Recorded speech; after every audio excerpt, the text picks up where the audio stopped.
رات کے 2 بجے کا وقت تھا. میرے شوہر میرے برابر میں گہری نیند سو رہے تھے اور ساتھ ہی ہمارا 5 سالہ بیٹا بھی. باہر بہت تیز بارش ہو رہی تھی. آج موسم بہت خراب تھا. طوفانی بارش ہو رہی تھی. میرے شوہر اور بیٹا دونوں گہری نیند میں تھے. رات کا خاصا پہر گزر چکا تھا مگر نیند میری آنکھوں سے کوسوں دور تھی. اس کی وجہ یہ طوفانی بارش نہیں بلکہ وہ طوفان تھا جو آج سے تقریباً 6 سال پہلے میری زندگی میں آیا تھا. میں لیٹے لیٹے اس جگہ جا پہنچی جہاں سے وقت سالوں پہلے گزر کر جا چکا تھا، یعنی کہ جب میں 22 سال کی ہوئی تھی. میرا نام ہبا ہے. زندگی بہت حسین تھی. غم کیا ہوتا نہیں جانتی تھی. والد صاحب گورنمنٹ ٹیچر تھے. ہم 2 ہی بہنیں تھیں. آپس میں بہت محبت تھی ہمیں. زندگی اچھی گزر رہی تھی. میری تو پڑھائی مکمل ہو چکی تھی. فائزہ کالج جاتی تھی. میں گھر کے کاموں میں امی کا ہاتھ بٹاتی. ایک دن امی پڑوس گئی ہوئی تھی. 2 بج رہے تھے. فائزہ کے کالج سے آنے کا وقت ہو گیا تھا. میں باورچی خانے میں تھی. کھانا بنانے میں مصروف تھی. مجھے فکر ہو رہی تھی کیونکہ آج فائزہ کالج سے لیٹ ہو گئی تھی. اتنے میں دستک ہوئی. میں نے دروازہ کھولا تو سامنے ایک نہایت ہی خوش شکل نوجوان کھڑا تھا. اس نے چشمہ اتارا. اس کی آنکھیں کالی تھیں. نہ جانے ان کالی آنکھوں میں ایسی کیا بات تھی جو یوں ایک ہی پل میں مجھے اس کی طرف کھینچ رہی تھی. نہ جانے یہ کون سا جذبہ تھا جو پل بھر میں ہم 2 اجنبیوں کو یوں لگا جیسے ہم ایک دوسرے کو صدیوں سے جانتے ہیں. خیر، ایک بیش قیمت گاڑی کھڑی تھی. ایسی گاڑی ہمارے محلے میں یہ ذرا ہٹ کے بات تھی. السلام علیکم، وہ بولا. اس کی آواز بہت خوبصورت اور سحر انگیز تھی، بالکل اس کی شخصیت کی طرح. اس کے بولنے پر میں جیسے ہوش میں آ گئی اور اگلے ہی پل مجھے خود پر غصہ آنے لگا. یہ میں ہوں؟ یقین نہ ہوا. ایک غیر مرد کی طرف خود کو مائل ہوتا دیکھ مجھے خود پر شرمندگی ہوئی. دراصل کالج سے نکلتے ہوئے فائزہ کا پیر پھسل گیا تھا اور گرنے کی وجہ سے اس کی ٹانگ میں چوٹ آ گئی تھی. ایسے میں ان صاحب نے اس کی مدد کی اور اس کو گھر تک پہنچایا. میں ان کی بے حد مشکور ہوئی. اندر بلانا مناسب نہ لگا مجھے کیونکہ امی بھی گھر پر نہ تھی، مگر فائزہ نادان اس کو زور دے کر اندر لے ہی آئی. مگر میں جا کر اسی وقت امی کو بلا لائی تھی. امی ان کی بہت مشکور ہوئی. وہ دیکھنے سے ہی شریف لگتا تھا اور اس کی موجودگی میں بہت غیر محفوظ سا محسوس کر رہی تھی کیونکہ وہ بات تو فائزہ سے کر رہا تھا مگر اس کی چور نگاہ مجھ پر ہی تھی. جیسے میں اس کی طرف دیکھتی تو وہ شرم سے سرخ ہو جاتا اور نظر جھکا لیتا. شاید یہ سب اس کے بھی بس میں نہ رہا تھا. وہی کشش اسے بھی میری طرف پوری طرح کھینچ رہی تھی مگر اس کی حیا میرے دل کو ایسی بھائی کہ میں پل میں اس اجنبی کی ہو گئی. شرم سے پانی تو میں بھی ہوئی جا رہی تھی. بیٹا، تمہارے والد کا نام کیا ہے؟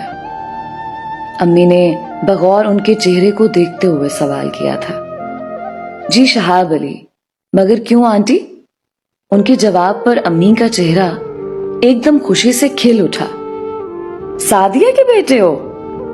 جی. مگر ارے بیٹا، جب تم لوگ بہت چھوٹے تھے تب ہمارے پڑوسی ہوا کرتے تھے. ان کے ابو سے تمہارے والد کی اچھی دوستی تھی. یہ تو بہت اچھی بات ہے، وہ خوشی سے بولے جیسے مجھ تک پہنچنے کے لیے اس کے راستے ہموار ہو گئے ہوں. کچھ ہی پل وہ بیٹھے تھے پھر چل دیے. وہ رات میرے 22 सालों की तमाम तर रातों से अलग थी। महकती हुई जिंदगी को नए मोड़ पर ले जाने वाले दिल में बहुत हलचल थी, मगर मैं उस हलचल को नजरअंदाज करना चाहती थी, जो मैं चाहकर भी नहीं कर सकी। कुछ ही दिन में वो मेरे दिल पर राज करने लगे।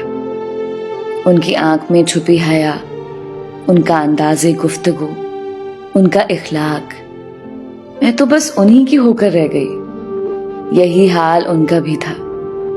उनके और मेरे वालिद पुराने जानने वाले निकले।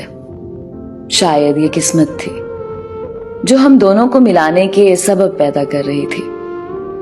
बता नहीं सकती, अब्बू ने उनका खाना किया था जब वो और उनकी बहन भी आई थी।